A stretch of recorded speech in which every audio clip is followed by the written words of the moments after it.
Hello and welcome to the Bristol Bath Lifting Club. We have for you a special someone. For those that are already on the Patreon, then they'll already be familiar with the fabulous Baker boy. But here he is back again, and you don't even have like this is before the watershed, so... Pre-watershed, I've got to be on best behaviour. You've got to be on your best behaviour. So we'll start with stuff that, can't really go wrong. Yeah. Right? Or I would hope it wouldn't. And then we'll start to talk about, cocaine and that later. Yeah, because we all had perfect childhoods, didn't we? Well, I mean, no. That's why we're here. So, I suppose the simplest question I could ask you is, why do you lift? Why do you go to the gym, aside from the fact that it's, you have to go to the gym to do your job, because you work here? Yeah, so I think there's two reasons. And there's not even an A and a B. They're kind of mutually exclusive. Big word. A, to be healthy when I'm old. Right. And B, to look good naked now. Right. So when we were designing, because we've started training together a bit, when I designed a program for us both to do, the only thing that you specified was that it's all to do with looking good naked and it needs to involve some sort of curl. Yeah. Right. The nuts and bolts. So does this, long-term training for when you're old, is that the reason why you started doing squats again, or what? I think mainly it's a combination of you, Mark, people on my Instagram calling me a bitch. I think I didn't call you a bitch. I said you train like a bitch. There's a big difference there. No, I took it in a good way though, because... Yeah. It's just too easy to use cables and machines and dumbbells. And dumbbells are good, but there's something about the barbell where it's like you go to war with it. And I'm not a pacifist, but when it comes to the barbell, I do kind of shirk it a lot. Right. Okay. So thanks. So, honestly, you're more than welcome. You're more than welcome. We had a good training session today. We did a load of leg stuff, and they even involved... some machines like the leg press and that. It wasn't all just squat variations. Yeah, and we ended on... bicep curls with the easy bar, which doesn't make it any more easy. No. You completely beat me at them. Yeah.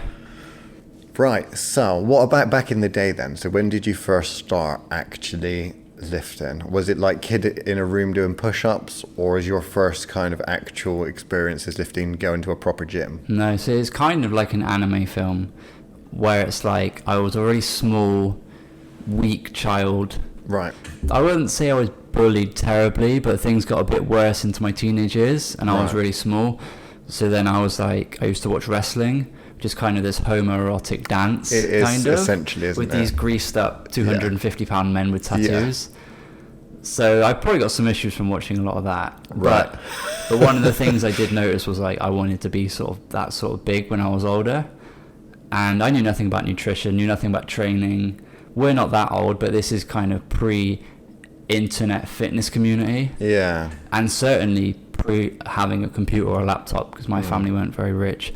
So when I was about probably 15-ish, I managed to get on YouTube, and there's a guy called Mike Chang. Oh, is that six-pack shortcuts guy? Yeah. Oh my gosh, did you fall for that? Did you? I never bought anything, but this must have been about 2009 maybe. Yeah. So I basically just watch his videos, and he would basically do workouts just with dumbbells. But because I knew nothing about what weights you need to use, my mum went and bought me 1 kilogram dumbbells. Oh. And for about a year, I would do 6-hour training sessions. I would probably do thousands of curls and squats, because it was, even for how big I was, it was kind of light. Yeah. So I would just be training for like 5-6 hours, not even eating more food, just going through the motions of training. Right. And eventually I went up to 2 kilo, then 4 kilo, but I think I just had 1 4 kilo dumbbell. Okay. So that wasn't that helpful. Yeah. When did you get to the stage where you actually felt like, oh, actually, I think I know what I'm doing now, and I'm getting some results and stuff? So I remember when I was about 17 at school, I was slightly less skinny, and then some guys, they sort of come up to you and go, oh, looking big today, boss, or something like that. Yeah. That was when I upgraded to the adjustable dumbbells. Okay. So they're kind of like mini barbells, and you put the plates on, you put the clips on, and with those I could go to probably about 23 23 kilos. Yeah, they're just about 20 something. And if I went to the 24 kilo mark, the clips would be hanging off and I'd be risking death. Yeah. Yeah. And as you move them around, the clips, because they were the ones which you twist on, presumably. Yeah. So they start to move. And I had a couple of different sets, and if I used the wrong ones on, they wouldn't stay. I've got a memory of doing bench press on an ottoman. Is that where you put shoes? Yeah. On an ottoman, doing bench press with 23 kilos, and my dad comes home from work, and he walks past the door, so I've got the weights basically over my face, and he just starts banging on the door. Right. Like, just as a joke. Yeah. And I almost dropped on my freaking head. Oh. Yeah. But I never really got into a gym till I was probably 19. At least 19. What was it that made you go to the gym? Like, why did you sign up? Was it like a free trial? Did you finally think, right, I'm going to do this properly now? What was that? That was when I went to uni. Right. And it was kind of like just something to do. I obviously didn't take weights with me because if you're in student accommodation, I had like a Chinese guy next door just shouting down his phone at 4 a.m. every day. Yeah. So yeah, gym, it was not a good gym, but there's something good about, your first gym membership. Yeah. You pay your 30 quid a month, whatever, you just turn up. You don't know what anything does. Yeah. And you basically just look at the dumbbells and think, right, how heavy can I go on bench? How heavy can I go on curl? Yeah, okay. Good times. Cool. Do you remember what the name of the gym was? So... You're going to give them a shout out? I can't really remember much about it. It was just like a shitty uni one. Right. But I know after about maybe that same year, then I upgraded to Pure Gym with some of my friends there. Wow, you're calling Pure Gym an upgrade. And that's when the training just went through the roof. Yeah. Then you worked your way up to the 30 kilo dumbbells. Yeah. Okay, so what does your training look like back then compared to now? What have you learned? What have you not learned? Because there'll be most of the people that are probably listening to this, if they're beginners, they'll be essentially like you 10 years ago. They're not necessarily going to know, but they're smart enough to turn on some sort of weight training, lifting podcast to try and soak up some information.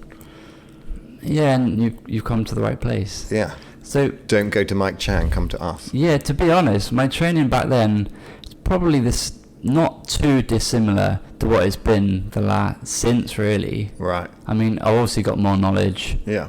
The weights have gone up, but I've never been too structured with my training. I imagine it would have been kind of bro splits. Yeah. Maybe I eventually got into like a sort of push-pull leg, that sort of thing.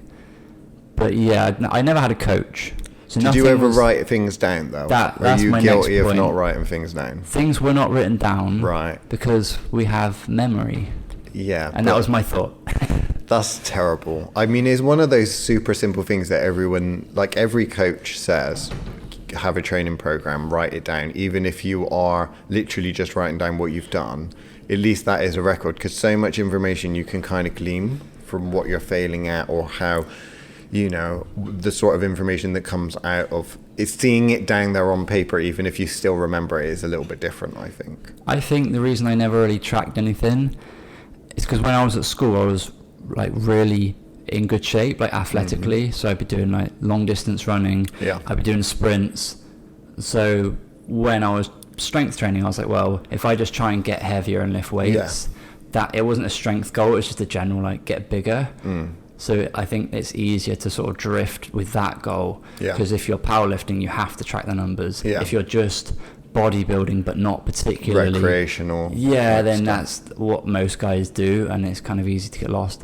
Also, I think I'd say my mum mollycoddled me as a child. Right. So and I was a bit artistic as well. So I kind of went through a rebellious phase when I was a teenager.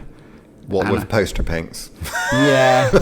And so I think part of my thing as well was like, not that I wasn't going to try anything, but the idea of like tracking my workouts, that would not have come for a long time. Right. I was just so unorganized. So I was like, yeah, I'm just going to do this. Okay. So obviously you've worked as a personal trainer for a while. Yeah. So how does the way you train yourself differ to how you've trained clients? Because there's an age-old thing of saying, do as I say, not as I do. And I think we're all guilty of that sometimes. I've heard that. Yeah. On more than one occasion, no doubt. From you. But how, if you were to have a client, you would probably be telling them, or you'd be giving them some sort of training program or something like that and telling them to track what's going on. So why is it that we end up sometimes not, basically being guilty of not doing that ourselves? Because I've spoken to other people that work here and they don't necessarily do that. And they know they should, but they don't do it. Yeah, I think it's like if you went to a restaurant and there's a chef who's pumping out really good food. Yeah. In his break, he's probably like got a microwave meal in the corner. Yeah. Because it takes a back seat. Right. And I think professionally, you care about other people more than yourself. Well, you care about your reputation, but... I'm not so sure about that. I mean, I've seen a number of personal trainers in Pure Gym. I've spoken to numerous clients that I've had, and I don't think that a lot of personal trainers really could give two shits about their clients. And I can tell that based on the amount of stories I get of, and it is normally guys, someone hiring a male personal trainer, and rather than watching the client and keeping an eye on the client, all they're doing is posing in front of the mirror and flexing. Or looking at girls. Basically at the same time that they're training their client. And it's like, that is not only intimidating potentially, it's just fucking disgusting and ridiculous. If someone's paying you money, I mean, I don't understand that sort of mindset, because in any way, shape or form, how does that look good to the client who's paying your wages? Yeah, this feels kind of very anti-male. But I get your point, because... I've only ever seen male personal trainers do it. I don't ever see female personal trainers doing that. What and I they're find young as well, normally. Well, most personal trainers tend to be young. You don't find them lasting into their kind of 50s and that. But with the females, it's normally just trying to sticking their female clients and that on bum training. Yeah, so what I noticed with the female PTs, some are really good and some are just terrible and don't know anything. But with the guys, what I noticed was, I know Mark on a previous episode mentioned Pure Gym. He saw a lot of PTs that just looked like they'd just done their qualification, got a job in the gym, and they were just winging it. Yeah. And that's how I felt when I started at Fitness First. Right. Because I'd just done my qualification, got thrown in at the deep end, i.e. paying a lot of rent or working to pay the rent. And at that point, you don't have the option of taking a sabbatical, going to a Muay Thai camp in Thailand and, learning from Goku. You do have to just learn on the job. Yeah. But because it's so easy to get this is where Mark's right, because it's so easy to get qualified, it's very difficult to know if those people are going to continue learning, care about their clients, or they are just sort of winging it, doing it as a job because they want more free time or something like that. And because it's quite a social thing, it's not like a nightclub, but the sort of guys that work as like nightclub reps, they could well be PTing on the side. It's the day job. It's kind of the same. And then you're a bankster on the evening. Yeah, it's kind of the same sort of, because you can think of strength and gym, but you can also think of the sort of sculpting narcissism. It's kind of all the same thing. And in a commercial gym, like, it's not like a heavy powerlifting gym, is it? So you're going to get those sort of guys. Yeah. So you talk about the narcissism and everything like that. What is it that you're currently training towards? Because you joked about kind of looking good naked and from a longevity perspective, older age. You're not competing in any sort of sports or anything like that, are you? No. Have you ever had an interest in doing anything like that, or not really? Because you said obviously you've been fairly athletic when you were younger at uni and stuff. So I've never contemplated any sort of strength sport, right? Because even though I'd have the most to gain, because it's a sort of a gap from like where I was. Yeah. I just don't enjoy the sort of injury risk, the rep ranges, the specialist things you need to do. Right. Like, for example, like squatting in our gym is a bit of a joke because the floor kind of feels like a trampoline, not a lifting platform, that sort of thing. I only just recently got straps as well, and I'm 30, so I've been lifting 12 years, and I finally caved in and bought straps. It's a game changer. It is a game changer. And you're doing your Pendlay rows now. Did you ever do them at uni? I probably didn't even do a barbell row. Oh, be God. a lat pull down and that's it. Oh, no. No, that's bad. Yeah, and I've got to say, when I was at Fitness First, every guy there, it was bodybuilding. Yeah. It was like posing rooms. They had coaches. Some of them were competing, taking steroids. Yeah. So that's kind of where I come from. Yeah. We're just sort of different to some other people where they come from, fitness-wise. So what actually gets you going to the gym? Because for a lot of people, the struggle is actually getting off their ass or going from home or going after a job to actually physically go there. I mean, the benefit for you and me is that we work here, so we have to come here anyway. Yeah. But what was it that used to get you actually out the door and going there? Was it some kind of craving or need for progression or to accomplish something? Or was it the adrenaline? Or was it just low self-esteem issues? What? Probably mainly body dysmorphia. Right. Probably mainly. But then if you are small and you want to get big, go into the gym to get big. I mean, you could do worse things. You could just sit at home and contemplate it. Yeah. So it's a good action step to do. Yeah. Over time, you should hopefully get success, maybe hire a coach and then change your goals. But yeah, initially at least, a bit of fat shaming, a bit of body dysmorphia can be good. So what would your definition of body dysmorphia be? So if people aren't familiar with that, what would you say that is or involves? It's so when you think about yourself or you see your reflection, you just wish you were like different. And it can be bad if you're looking at your skin color or, you know, your facial features or something. But if it's to do with your general size, that's not so bad, especially if you should be heavier or you should be lighter, because that is your conscience telling you, like, we need to move. Right. We need to do something. And it's sort of getting you out of your comfort zone. So it's every elite bodybuilder has body dysmorphia, where they think they look like a twig. And obviously that's got way out of hand. But so, like, it's not even just out of shape people. Even pro athletes have this, models. So with body dysmorphia, this is something that you hear more and more about, and it's something that tends to get taken more and more seriously. But the idea or the concept with body dysmorphia is when someone has some sort of obsession with parts of themselves physically that they think are hideous and terrible, but that no one else even notices, usually. So when you think about someone with body dysmorphia, someone that is severely overweight and are worried about people looking at them and judging them, that would not technically be, I wouldn't class that as body dysmorphia, because body dysmorphia is normally something that revolves around it being something that someone else doesn't notice. So if for example, you think, well, I really dislike or I hate the fact that I have a hideous nose or something like that, and you think that someone over the other side of the room, two people that are laughing, what are they laughing at? Is it a joke? No, it must be my hideous nose. That's what body dysmorphia kind of does. It's nowadays, because we're getting into kind of like the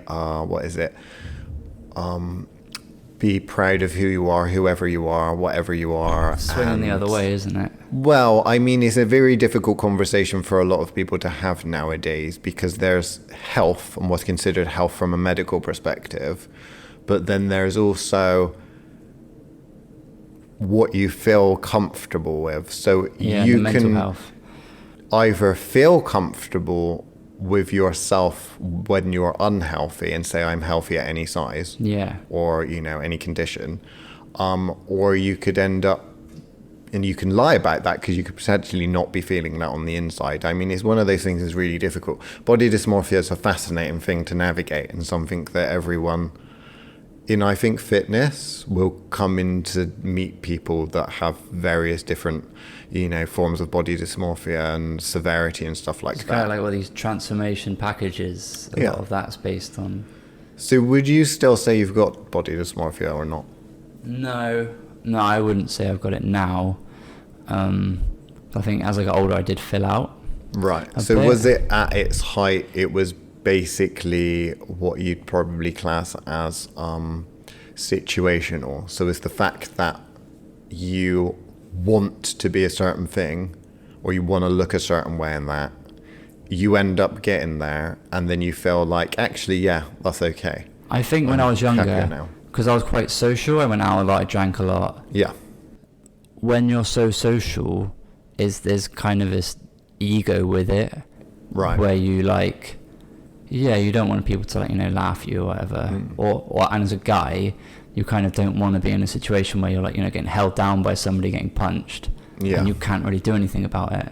Right. So I have a memory of being about 18 in a pub. Right. And I went to the toilet and this sort of guy, he wasn't huge, but he was obviously a lot bigger than me. Yeah. He kind of like pushed me up against the wall and said I need to start going to the gym. Right. And that wasn't the start of it, but that was just the sort of thing like in my town you'd get. Yeah. And then I remember 5 years later I got bigger and I bumped into him again. And then he looked at me and he goes, "Oh, you think you're so big, huh?" Because I was a bit bigger then. Okay. So it's like, it didn't really matter because if they want to fight, they're just going to say anything anyway. That's really interesting. So if you try and put your mindset into that guy's, so do you think that he's done that to be a prick? Do you think that he thinks that he's actually doing the right thing by pushing you up against the wall and telling you to, get a bit stronger so that this doesn't happen to you again? What do you think it is? Because obviously you've taken it as I think there might be like actual advice here, but that probably wasn't what he meant. It wasn't some like master plan. This was just some like squaddy drunk dude in my town. Right. Just he saw me, I was skinny, and he just sort of pushed me. But it's like, it doesn't matter the intent. It's like how you take it. Yeah. So, So in terms of like bodybuilding and stuff like that, because you've said about professional fitness models and stuff like that they have body dysmorphia and things like that, and it seems like for them that they're at the peak, aren't they? They're literally like the ones with all of the Instagram followers, the ones with the bigger paychecks. They're the ones that everyone looks up to, and yet they themselves kind of still feel shitty about the way they look. For you, obviously things have changed, so what advice would you give to someone else that probably feels like they have body dysmorphia or something like that? Is there any advice you can give, given that you've kind of come out the other side, I suppose, in a way? Yeah, I'd say if they were like really young, I'd say like, you're so young, you've not finished developing, don't even judge yourself. Yeah. If it's somebody who they're kind of, maybe they're hitting sort of 19, 20. Yeah. And I would kind of treat it like I'm a doctor. So I'm almost taking the feelings out of it, and I would sort of just look at it physically and see like, what they need to do. Because if there's a guy, he's sort of average height and he weighs 300 pounds, there's no way, I wouldn't even ask like about his mental state. It's like, let's say, and he wanted me to coach him. Yeah. I'd be like, right, we need the fastest, but the most fun, and the way we can make him shed a bunch of weight and learn things he likes doing, because that's what he needs. Yeah. So I would base it physically. If there's a guy he looks like a matchbox and he's in his late 20s, then I'd be looking at him like, we need to get this guy big. Yeah. But let's say he doesn't like the gym, we need to do it in a fun way. So there's external pressure and stuff for anyone really, because we live in a society, we're around other people, humans and that, and and Instagram, and then there's obviously social media pressures and various other things like that. But what would you kind of class as like the situation that we're in nowadays, whereby you would draw a definitive line between someone that is clearly unhealthy and potentially should end up working on themselves, and that those thoughts in their minds, and other people that are saying, you need to eat a little bit more, or you need to not eat as much, where is the definitive line? Is there a way of, putting together something like that? Because we could probably agree that being morbidly obese or being anorexic is one of those things that from a medical perspective, that would be a very clear line. Now, there will be people on both fronts that would say, no, morbid obesity is healthy and I'm happy and stuff like that. But generally, at the moment, overall as a society and from a medical perspective, you can kind of see that as no, that's probably not such a good idea. And you can empathize with someone that would be morbidly obese potentially by, if they're really upset with the way they're treated and stuff like that. And you could see it as a goal or as a way of trying to help them. Okay, it might be great to get you to lose some weight and stuff like that, feel more confident. But with some of the other stuff is really, really difficult. So how do we deal with that? So I think on a personal level, what I don't feed the movement, like the social movement of celebrating obesity, for example. I don't feed that personally because it would be disingenuous to my profession and my actual views. Yeah. But obviously you don't just, I mean, if it's your friend or your brother, maybe you'd make jokes to them about stuff. Yeah. If that's your personality and that's your relationship, you don't really do that with people. Yeah. Unless you know them really well. So yeah, it's difficult because almost on like a spiritual level, I do kind of believe if people don't want to change, it's kind of like they say you can't throw somebody in rehab. They have to want it's to go. their life, isn't it? I suppose. Yeah. But at the same time, if you're there cutting yourself, or there are padded cells for a reason, so when it comes to mental health and stuff like that, then if you're harm to yourself or harm to other people, then someone is going to intervene at some point. But it's how you draw that line is difficult, isn't it? I also think in Western society today, when it comes to extreme mental health problems, what doctors and pharmaceutical companies do is sort of develop a pill that's addictive, will alleviate your symptoms and just park you on that. Yeah. Be it antidepressants, anti-psych medication, all these sort of things. They've even just come out with an anti-obesity drug, which they're going to inject, the FDA have approved it, into all obese Americans weekly, and it's in some way going to do something to help. Right. So I think culturally we need to it's harder in England, because I heard someone say the other week Australians are in good shape because it's so hot, they all live on the beach. Well, there's a culture, isn't there? And over here it's like it's dark, it's rainy most of the year. Got to take the vitamin D tablets.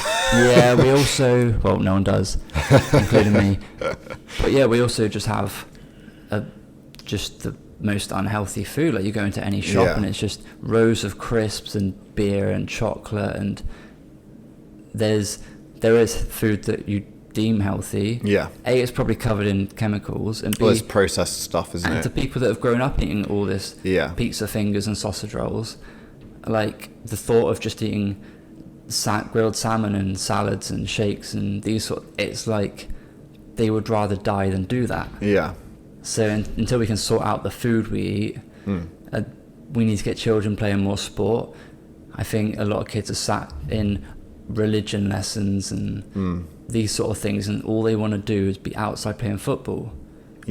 So especially but they boys. don't. They want to be on their phones, on the TikTok and all of that, don't they? That's what they do. Doing the dances now on TikTok. Yeah, whatever it is that they do. Yeah. Okay, so we've talked about pharmaceuticals, we've talked about pills, we've talked about body dysmorphia. So there's this new thing that kind of is entering into the vocabulary of younger people that I'm meeting, and I've done a little bit of Googling, but it just seems like one of these social media things, but it's all very much interwoven with a lot of self-esteem and projection and trying to understand how other people view them.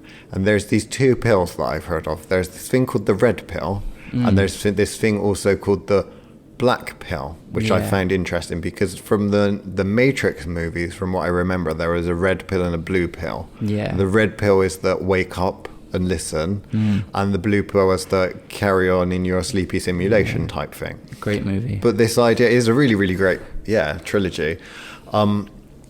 So the idea with red pilling and black pilling, something like that, all seems to come from people's perceptions of themselves being warped by some sort of community or people that are. Okay, so we're out of time. If you want to listen to the extended edition of this episode where the fabulous Baker Boy talks about some webcam girl he trained, then you're going to have to join the Bristol